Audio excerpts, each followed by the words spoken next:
Right. The red button isn't on, so right, now it's recording. So, kia ora. And for the benefit of those watching the recording, my name is Delene Holm Toka Ingwe. I'm a science teacher in Wellington. So, this is the mechanics standard for the science standard. So you'll be sitting this for the derived grade coming up in about 2 weeks' time, or otherwise it'll be on the science day in November. And what I've got here, and I'll put it into the chat, is the link to past exam papers. So I'm just going to get it into the chat. Takes a bit of time. Okay. And that's where you will find all past exam papers. So if I open this up, okay, I've actually got now a different one here because I was looking at different standards. I'll change that to 4.4. What you're going to see, if I just open, make this bigger, you're going to see all the variations of the actual achievement standard. And then you will see the exam papers. So for instance, there's the 2021 exam paper, the Te Reo Māori version of it, if you'd like it in that, as well as the resource booklet. Right. Then you'll see, for instance, the 2020 paper. So you just need to have a good look to find it. So the resource booklet is important because make sure you refer to it because that's got all the formulae. Right. If I go down, scroll down, here you're going to see all the assessment schedules. So if you want to work through a past paper and you want to get it marked, you can ask your teacher to mark it for you.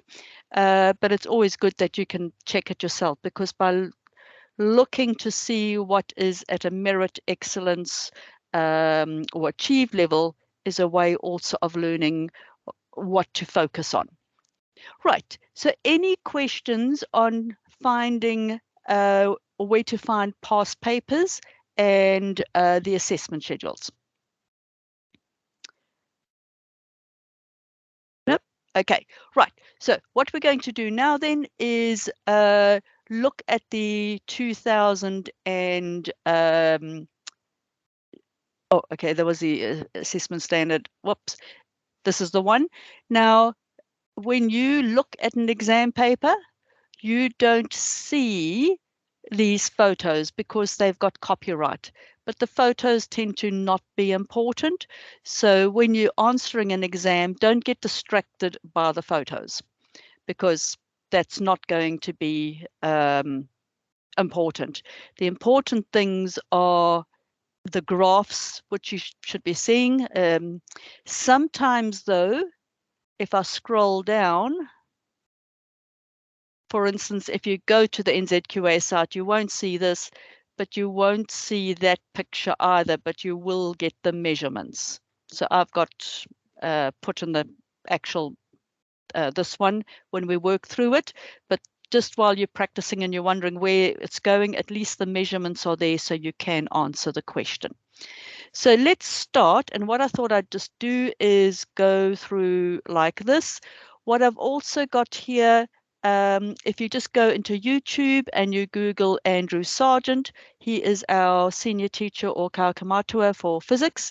He has gone and worked through, just like I'm going to be doing now for the 2017 paper, he has done it for the 2019. Oops, this is supposed to be 2018. Okay, so if you were practicing those and you wanted to hear a teacher explain that, there are those links. You should just be able to find it just by Googling it in YouTube. So let's have a look at the standard. Now, what you've got here is really three main things. One is all about graphs, okay, and it'll be the distance speed, time sort of graphs. So you need to be able to work out the velocity and the acceleration sort of from those things. You also will be needing the force, how to calculate force or how to calculate acceleration using force rather than velocity, using this equation, F is equal to ma, as well as pressure. Pressure is force over area. And then you've got equations and calculations relating to energy. So the potential energy, the kinetic energy, work done, and again, power.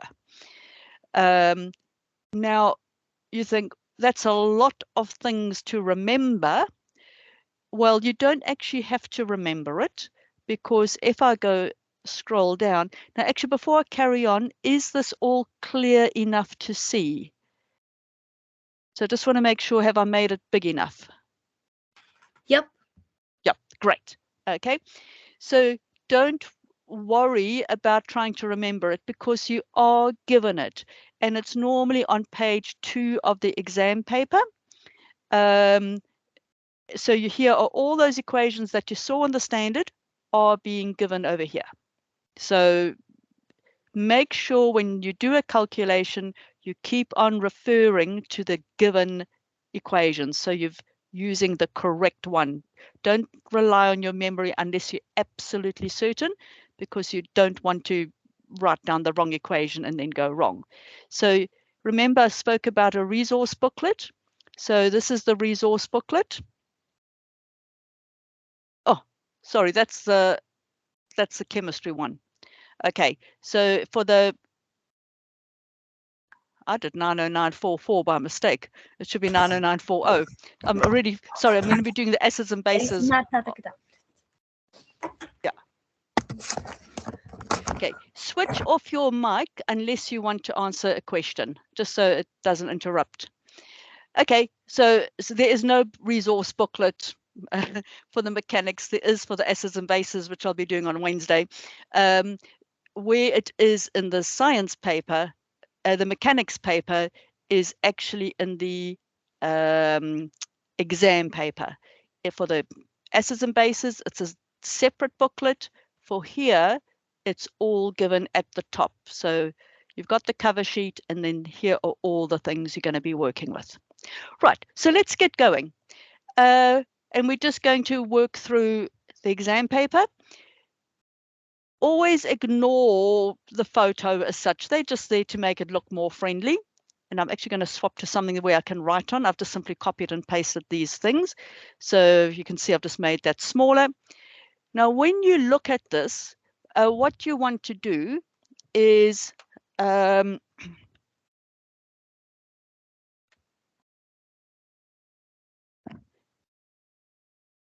look at to see what you've got over here. So you've got speed. Whoops. Let's get that over there. Speed versus time. So we're going up to 180, which means pretty much every little bit over here is 5 seconds, 10 seconds, 15 seconds, 20 seconds. Always get an idea of the scale. And similarly over here, this is 0.5, 1 meter per second, 1.5 meter per second, 2 meters per second. Now, when you look, so once you've got the scale clear in your head, because you are going to need to refer to this to the graph for your calculations, you could perhaps either in your head or sketch it out quickly what's happening here. If it's going vertically, and well, not vertically up, but if it's sloping upwards, then there's acceleration happening. So you are going faster and faster and faster. If you are going along a straight line, it means you are going at the same speed for the next, for instance, here's from 20 to 60. So you're going at the same speed for those 40 seconds. So this is constant speed. So here it's constant speed for Sam. Constant speed, I'll just write it above. But so for both of them at the beginning of the race, they are accelerating, but you can see that Sam has got a faster acceleration than, or a quicker acceleration, whatever you want to call it, than Danny, because the line is steeper. So steeper line, it's a bigger acceleration. So it's good when you get a graph to spend a little bit of time just looking at the scale, looking to see, is it speed versus time? Is there any change in that? It should be for level 1 speed versus time, but you never know. And then also just to get an idea. So for instance, Sam is accelerating, going constant speed, then he waxes also a bit faster, so accelerate, and then they go constant speed, and then it's that final push towards the end. And for, sorry, that was Danny, and then for Sam, it's the same sort of thing, but they couldn't quite get the same acceleration here, but went at constant speed, and then he had a really fast acceleration trying to get at the end. Now you don't know which one is the winner, because remember, this is just simply a speed versus time graph. So you don't know who has calculated or gone the most distance in that time. So let's look at the first question. It says, use the information in the graph to compare the speed and acceleration. Now, it's really important if you want to do well to answer every part of the question. So I always say, underline what you need to do. So if you like, over here, you've got Sam and Danny, and you need to compare both the speed and the acceleration. Sorry, my scribbles are terrible, but I hope you can get the idea. So you need to talk about Sam's speed and Sam's acceleration, and you need to talk about Danny's speed and Danny's acceleration. And the next thing is, you don't want to waste a lot of time. So the other thing you need to do is the first 60 seconds. So we don't want to know anything about the end. We just need to know up to there. So we know both of them accelerated and then went at constant speed to 60 seconds.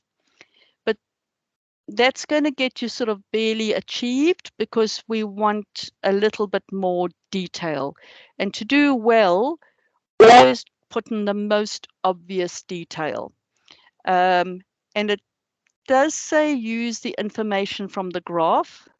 So you could do a comparison, but hey, this is a physics standard and physics likes maths. So you can always use this to support your what you're saying with calculations. So pretty much what you're going to be saying, if we first look at Sam, then I'm just going to go down a little bit, so I've got a bit of space. Sam is, I'm going to just make sure I do the right thing. Sam is going to be red.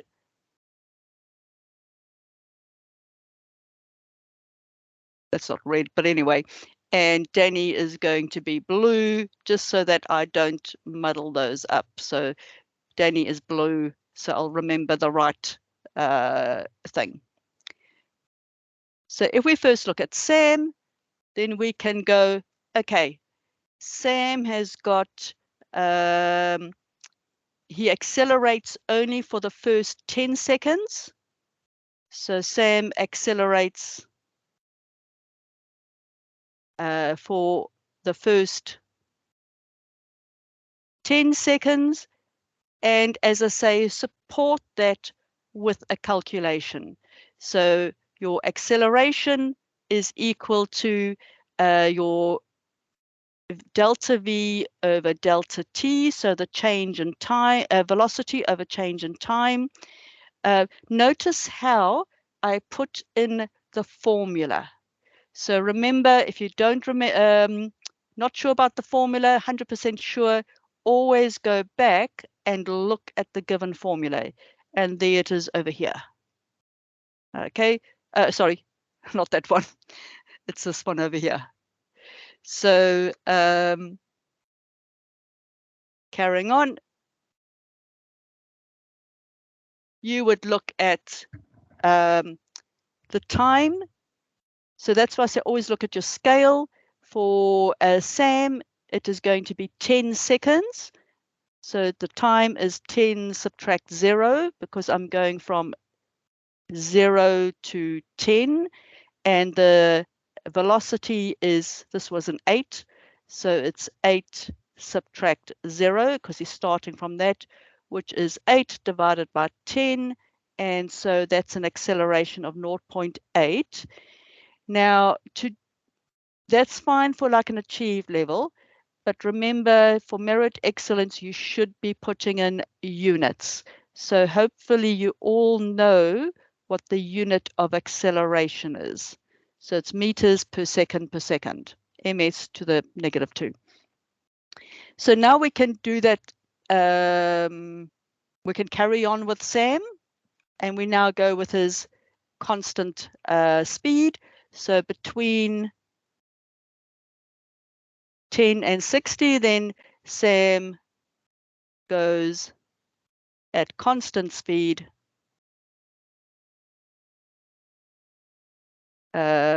from 10 to 60 seconds. Okay, we work that out. Well, we don't need to work out anything there. Then we can do the same thing for Danny. Danny accelerates more slowly because Danny is now the blue one. So if we go back over here, Danny takes 20 seconds, which we can see over here, 20 seconds to go.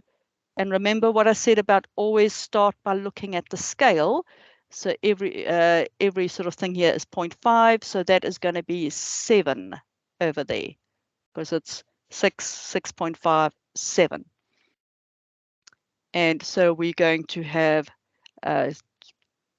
A is equal to delta V all over delta T is equal to 7 subtract 0 all over 20 subtract 0, which is equal to 7 divided by 20, which I can't do in my head. So it's 7 divided by 20 equals 0.35 meters per second. Now it does ask you to compare. So we have done that. We've said it's going more slowly for the acceleration, but it asks you to compare the speed and the acceleration. So now we're going to be looking at, say, something about the constant speed. And actually what we didn't say for Sam, we didn't say what his constant speed was. We just said he goes at constant speed from 10 to 60 seconds, and we should say here at 8 meters per second for his velocity. Okay, and what we're going to be doing for then Danny is Danny has a shorter time period at constant speed of 7 meters per second. Can you see how I am comparing and using the graph? So Danny has a shorter time going at constant speed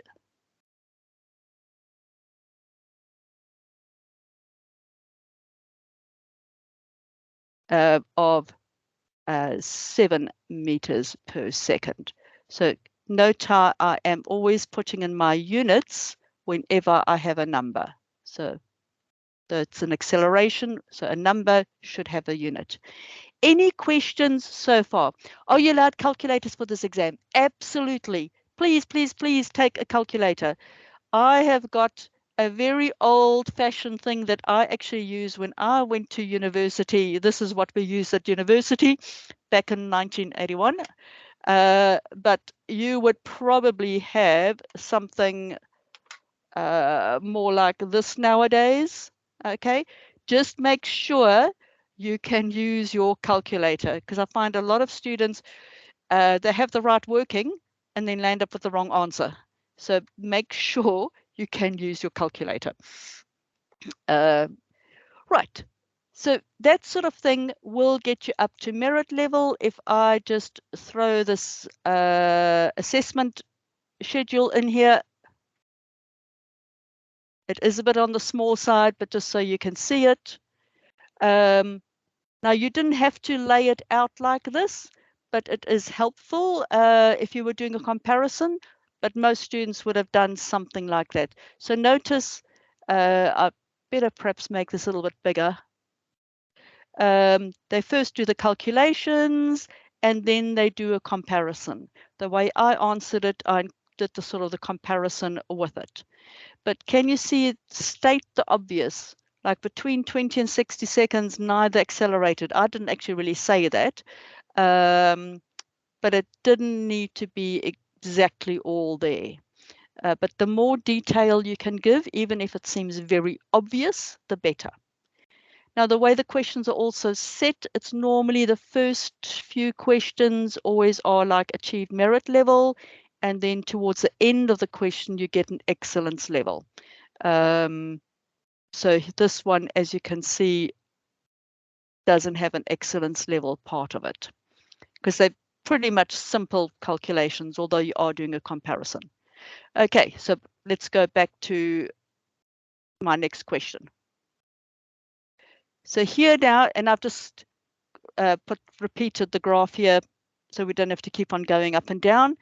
Again, whenever you see a question, always think, what is that number? If you see S, hopefully you know this is time. So if you're going to be spending time learning something, rote learn the quantity. By that, I mean the quantity. So I can't even spell.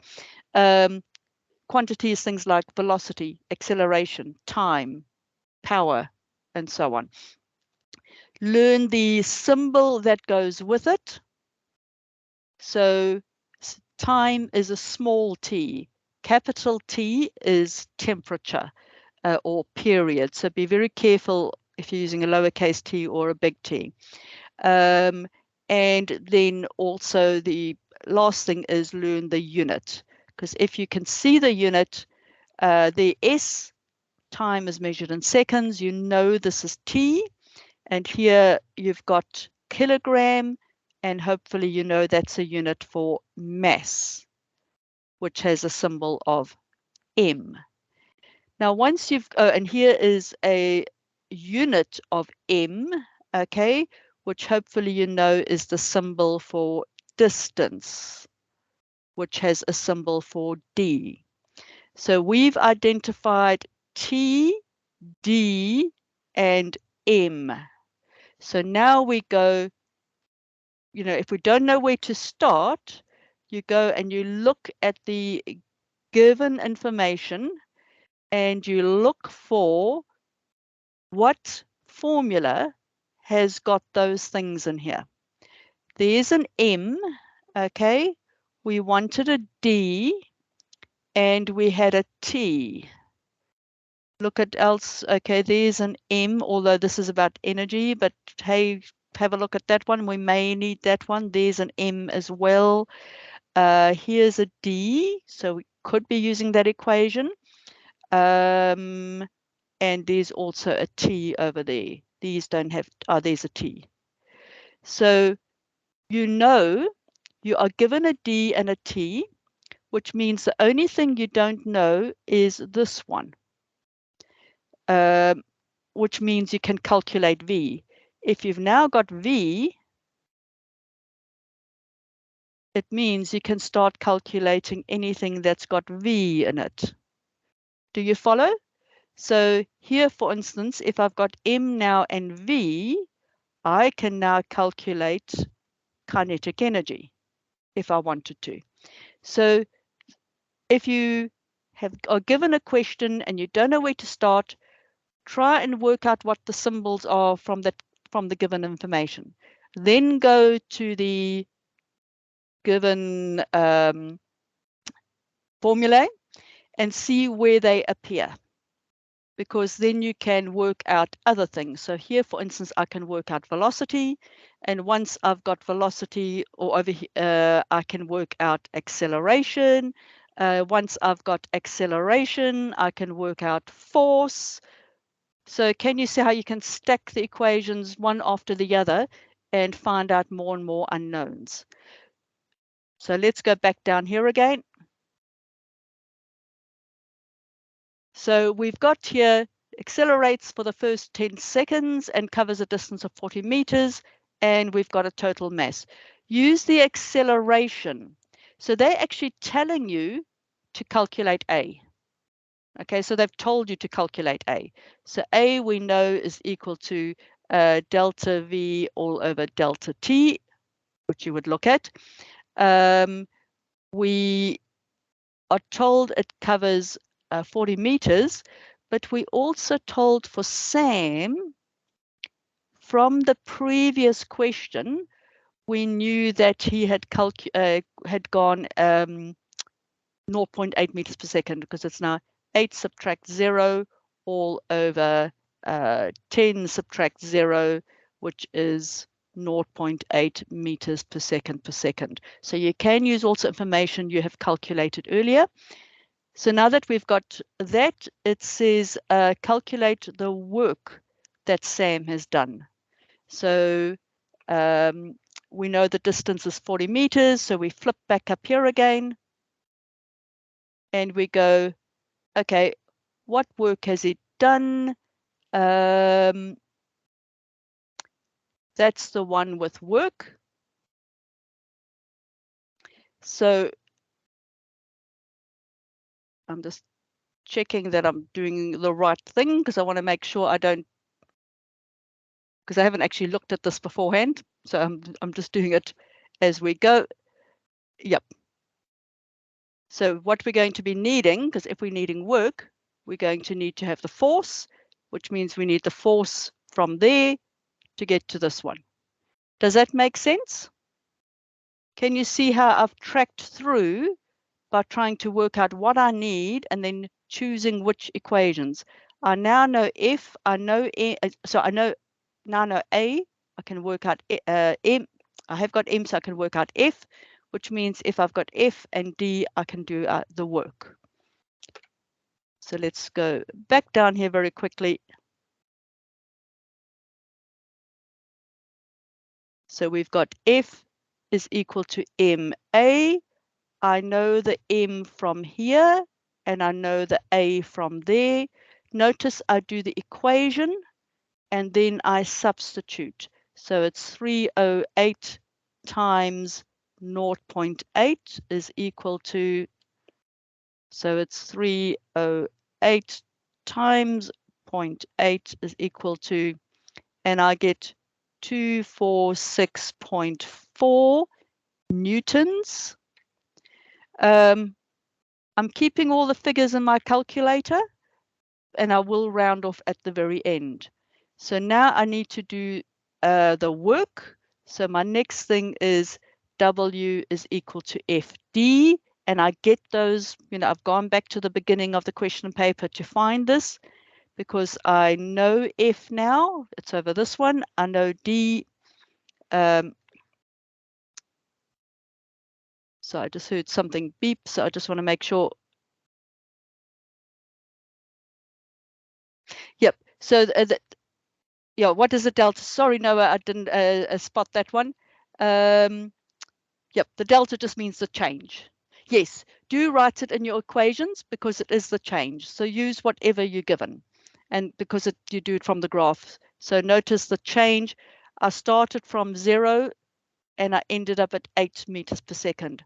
I started from a zero distance, zero time, and 10 seconds later. So that's the change in time. So thanks, Grievance. Okay, carrying on. So it's now 246.4 times the 40 meters. And so it's times 40 equals to, so I've got 9856. Now the units for work is joules. So again, make flashcards if you're not sure what the units are or what W means and so on. Make sure you know those because everything will be so much easier. So any questions on how to approach this?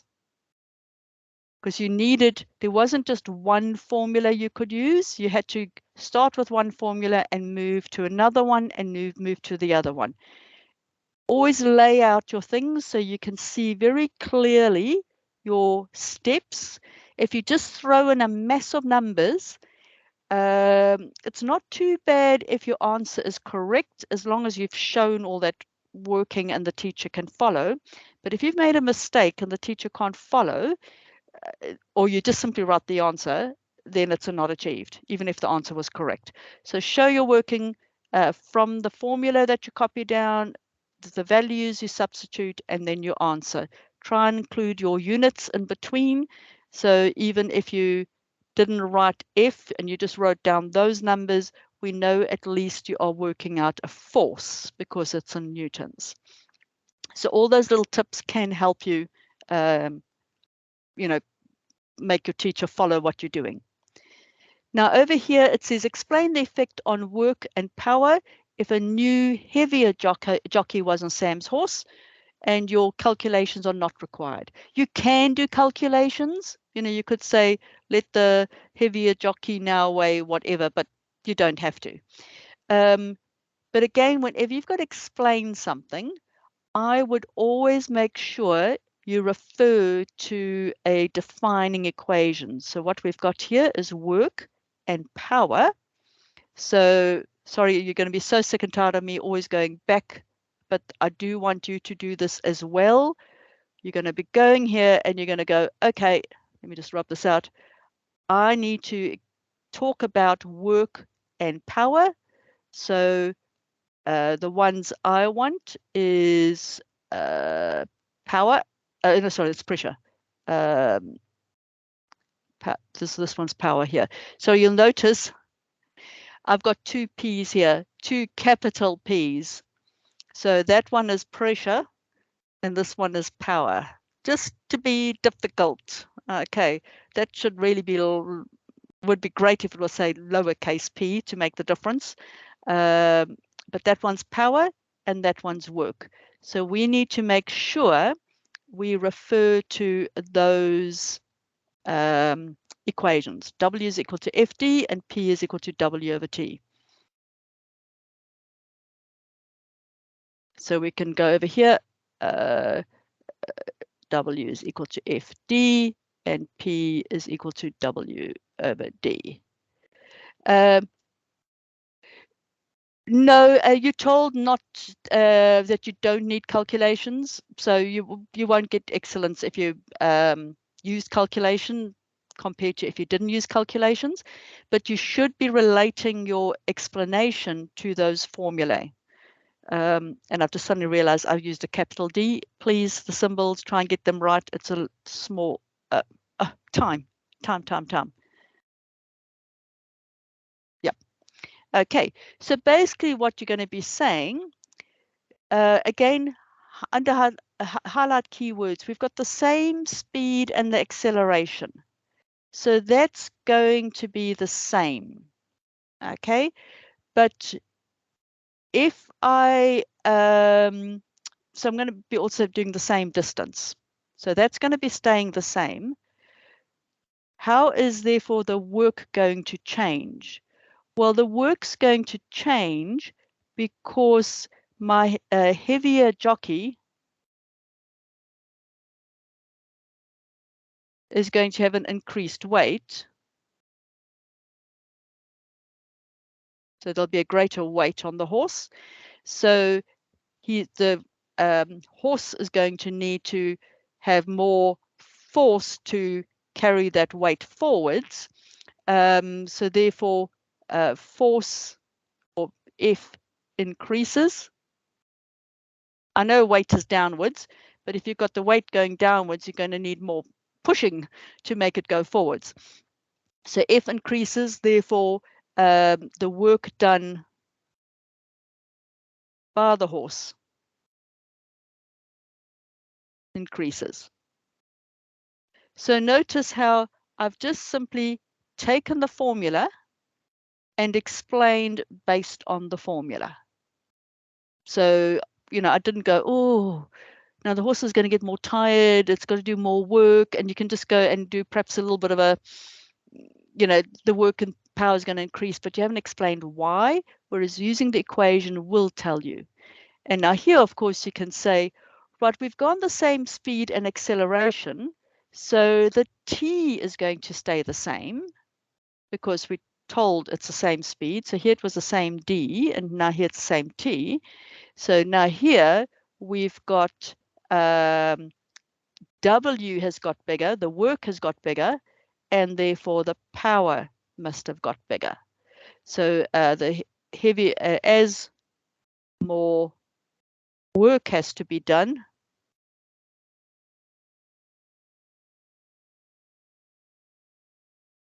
but time stays the same. And spell out the obvious. How do I know time stays the same? Because they've gone due to same speed and acceleration. Let's just go down a bit. Gives me more space. Therefore, power has to increase. Now, whenever you have an explanation, this is an excellence level question, which means writing like one little sentence is not going to cut it if you want excellence. Spell out all the obvious detail. What does the same speed and acceleration mean? It means that D stays the same and T stays the same. And therefore, because you've got a heavier jockey, it's increased weight, therefore F increases. Write these equations down and refer to them, or those formulae down. They are equations or formulae, both are correct. So any questions about that? Okay, now things are, time is of course going quickly. So I am going to go a little bit faster now because the same things are coming up. Here again, we are referring to the graph. And now we're saying after 90 seconds. So remember, after 90 seconds, we over here now. This is 90 seconds because we're over there. So don't worry about this part over here. We just want this part. Now, whenever we want to do distance, we look at the area under the graph. So Sam is the red one. So we know over here, this is for the red one, 710 meters. But now so we don't have to calculate it because they've already done that calculation for you. But for Danny, we need to do that calculation. So for Danny, we need to work out this area, half base times height. This area over here, which is a rectangle, so length times height. And then we've got this part over here, which is a rectangle. Well, you could do this whole rectangle first, make it one thing, and then that bit up there, which is half base times height. So this is a more complicated one because you've got 3 bits to work out. So your area under the graph. Notice how I'm trying to help the teacher or the examiner by explaining what I'm wanting to do. So the first part is this bit over here. So it's half base times height plus I want the rectangle, and I might as well go from there to there, length times height, for instance, plus now I'm going to just do that little rectangle over there, half base times height. And now I substitute. So it's very easy that a teacher looking at it goes, okay, they're going to look at a triangle, then a rectangle, and then a triangle. So this will be an excellence question because it does go, it does involve a lot of calculations. Because finally, you need to work out whatever this is. And I'm just going to cheat and look over here.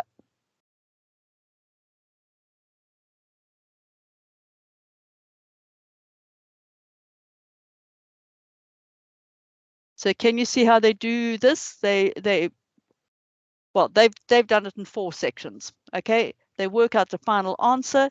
Now you have to do that final step of, okay, you are given Sam's, you've calculated Danny, so how far ahead is Sam going to be? And so you have to do that subtraction, that Sam is now 75 meters ahead of Danny in the race. Okay, so you can see this is an excellence, and notice that was an excellence as well. So it's always useful to use that to explain in terms of your explanation. Right. Any questions?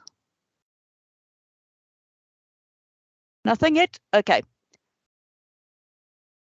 Right. Now, this is always going to be an achieved merit level question. Achieved is sort of saying something about this. It would probably go up to merit because they have asked you to use this as an example. So please make sure you do an example. So hopefully you know those things where mass has got no force on it.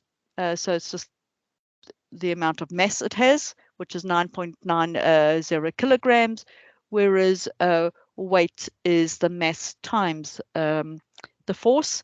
So that would be its weight, and you would actually do that calculation. Again, go back to what you're all given right in the beginning, and can you see you are given this? So use that in your calculation.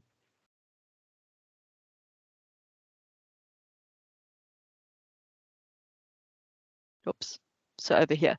So make sure you do that. So F is equal to MA, which is equal to your 9.90 times the 10, and that makes it 99.0. And remember your newtons. So you could say, what's the difference? Your mass is measured in kilograms, your weight is measured in newtons. Put that in as well. But otherwise, it'll just go up to a merit level question. Now, this one, what they've got here is where a problem comes here is often students will focus on one bit and not the other bit. So remember, we've got 2 rectangles here. We are told to treat them as rectangles. Okay, so we've got this area plus this area. So make sure you use both of them. So this area here is equal to length times breadth, which is 6.55 times 0.40. And this one is 4.00 times 0.15. So your whole area total is going to be this top one plus this bottom one. If I do a quick sort of have a quick look at it, and that's going to be the 2.62. Now notice the units, the meters squared. Don't forget the unit. Don't just sort of say like meters, because that can be a common error. It's the meters squared. And you add both of them, so you get 3.22. And now you have to do the pressure. So as I'll just show it over here. For the pressure, you need a force. So if you're not sure how to carry on, think of, again, go back, work out what is pressure. Pressure is P. As I say, we saw that both power and pressure had the same capital P, so make sure you know the difference. And of course, P is equal to F over A. So we've calculated A. over here in meters squared. And now you aren't given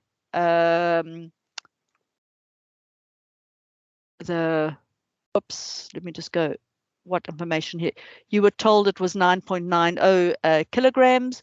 So you need to calculate the force from that, which you may have done over here already, if you've done that calculation to show that. Include a calculation for the weight. So we already know that the weight or the force is equal to 99.0 Newton. So now P is equal to F over A, which is the 99.0 Newtons over whatever you calculated here. And I hope you know your units for your pressure is Newton meters squared or Pascal. Both of those are acceptable. So units in physics, you can just use the ones from the equations that add up to it. So pressure is measured in Pascal, but if you wrote Newton meter squared, Newtons per meter squared, because it's Newtons divided by meter squared. So that's to the negative of, both of those would be correct. Now here, okay, they do tell you to explain, but they do tell you to use calculations. So of course, my waka with the person now in it isn't just 99.0 newtons, pushing it down, because we've got 670 newtons from the paddler sitting in it as well. So you need to say that the total weight of the paddler, now notice I do spell it out, paddler and waka is 67.0 or just 67 plus 9.90, which is 66.90 kilograms. So you would work out the total weight. And then you would just simply say, if there's total weight over the same area, there's going to be more pressure. So what I'm trying to explain here is use the previous questions. That's why it goes sort of A, B, C. Use the information from the previous question to carry on with this. So if I just quickly go to the assessment schedule, just simply because we're running out of time a bit, do you notice how they calculate the new, whoops, let's come up, the new force, and then they've worked out the new pressure, and therefore they say sinking into the water depends on pressure, because obviously the more weight going down over the same area, that's small pressure, and therefore it will sink. And notice what they want for excellence. They want that comparison. A greater weight, therefore it's more pressure, therefore it sinks further. And the very key thing is because the area stays the same. So a lot of the times it's just, a lot of that seems obvious, but you need to spell out that obvious detail, because you've got to make it.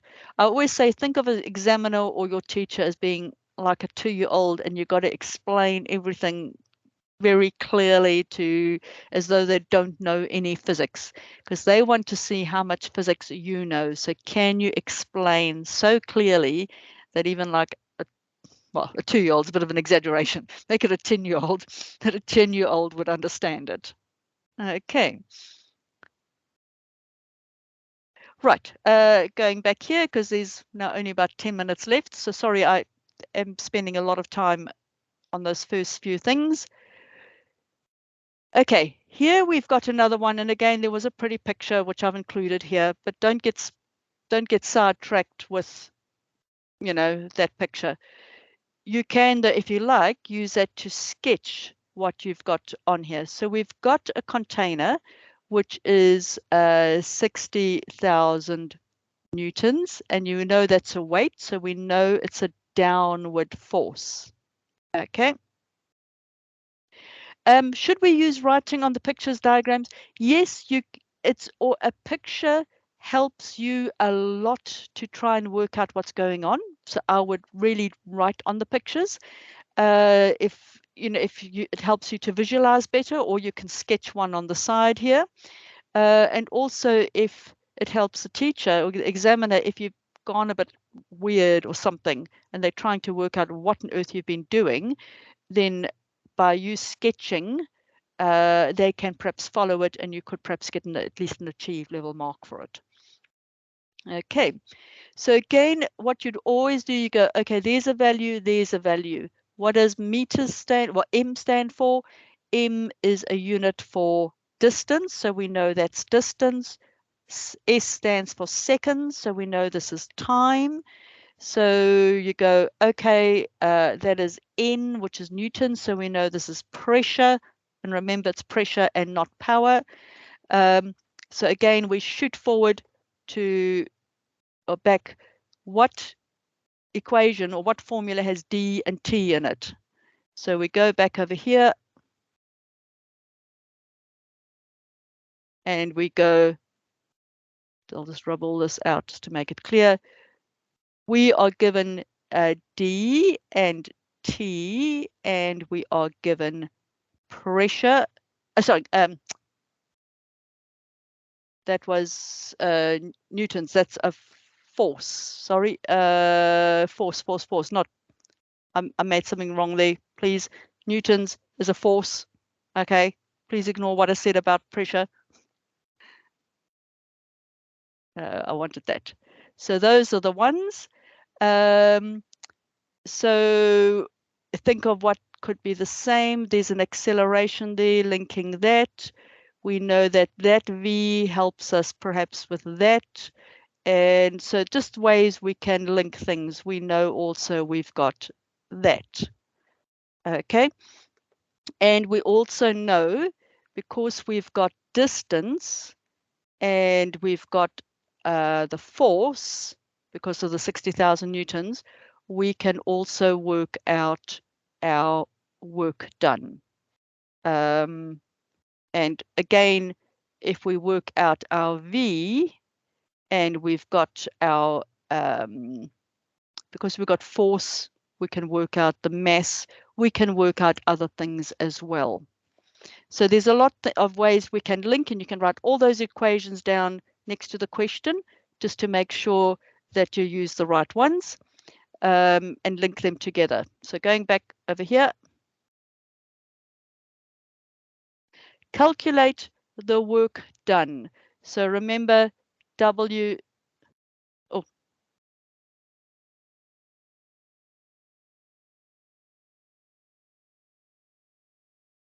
W is the, I've gone totally blank, sorry. You can put it in over there. W is equal to F times D. So you see, if you have a blank moment, always go back and check. It's partly why I actually don't prepare too well for these lessons, because I actually want to make a few mistakes so you can see what to do. So I knew it was F and D, but I thought it would be dividing, and so I checked. W is equal to F times D. We know the force is 60,000 newtons, and we've done the distance, which is 30 meters. So it's just simply 60,000 times 30, and you would just get the answer.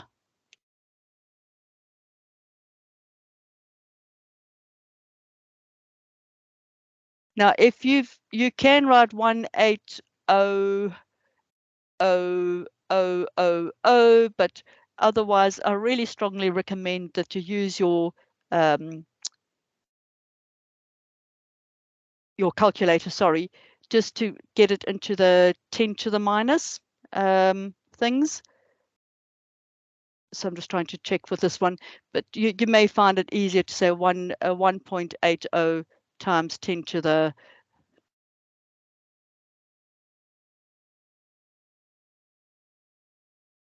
10 to the 6, I think, and that'll be in joules. Okay, calculate the power. So remember, what was power?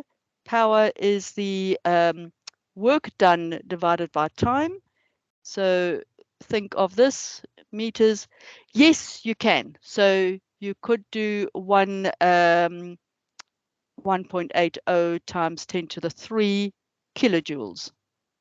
Yep, definitely. Okay, so that is time of 15 seconds. When that 30 is just to keep it constant for that. So it would be whatever you got over there, 1.80 times, I'll make it 10 to the 6 joules, just to keep it the same, over 15 seconds. Now, just in terms of the kilojoules, remember power is in joules per second. So if you're going to be making kilojoules there, just do have it in joules here. Okay. Because a watt is joules per second. So if you've got then that divided by 15 is equal to 120,000 watts. Okay.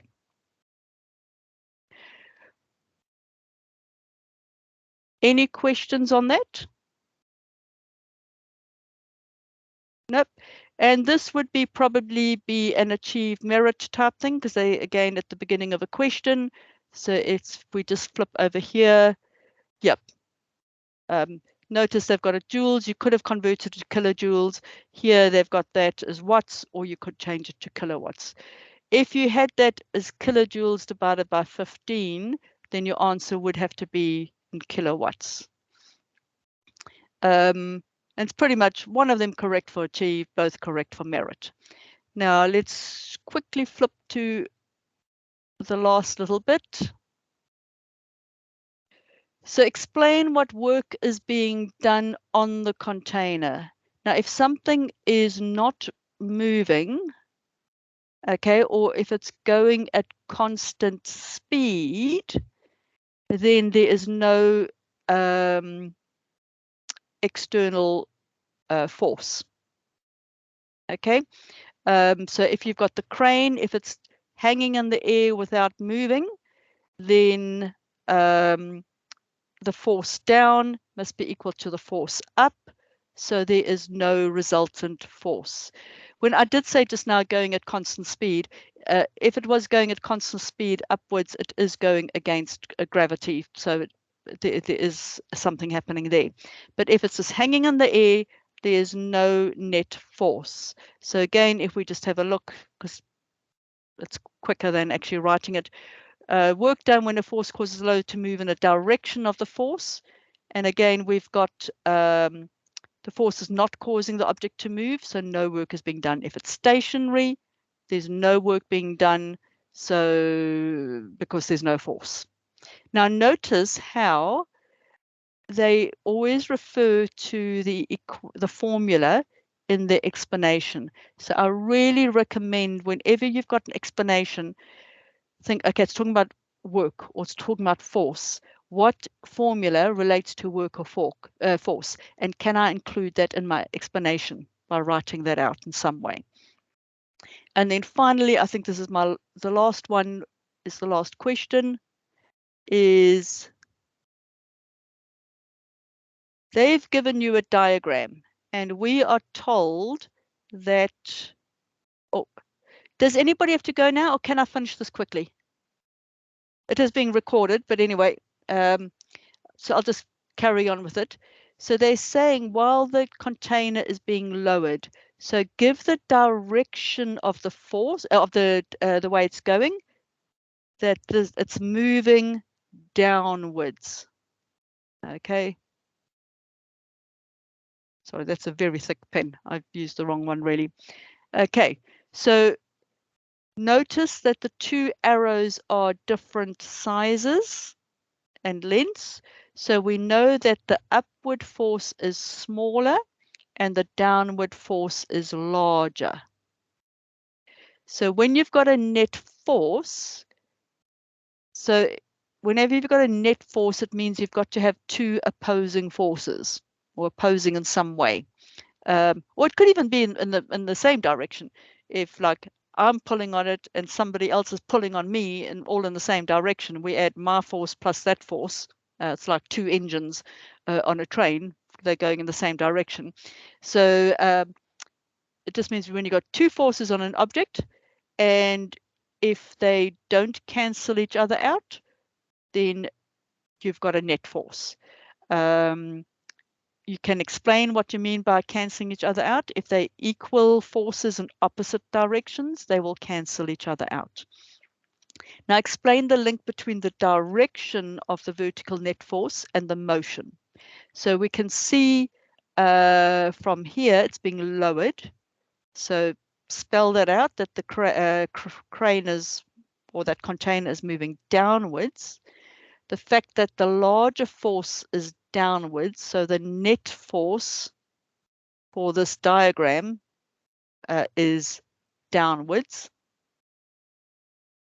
And I know that because the arrow is thicker, so it must be a larger force, and therefore it's in the same direction. Now, I did not actually underline my keywords. I need to talk about the